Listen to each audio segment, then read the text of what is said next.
अस्सलामुअलैकुम, आप देख रहे हैं ANY न्यूज नेटवर्क। मैं हूं मोहम्मद एहसन।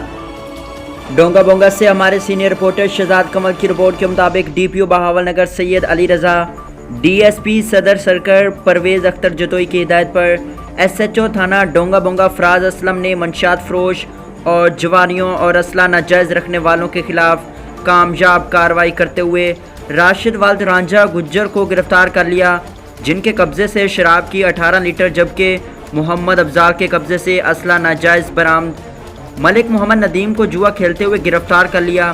पुलिस ने मुकदमा दर्ज करके मुल्ज़मान को पाबंदी सलासल भी कर दिया।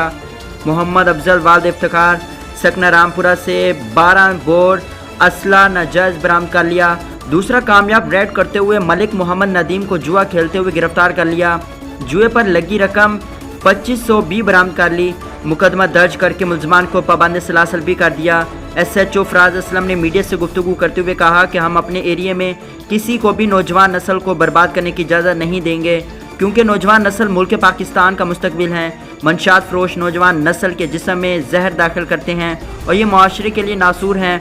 डोंगा बोंगा गरीब और मेहनत कश लोगों का इलाका, आवाम की मेहनत की कमाई जुए में ज़ाया नहीं होने दी जाएगी। बुलेटिन में फिल वक्त इतना, मज़ीद देखते रहिए ANY न्यूज नेटवर्क।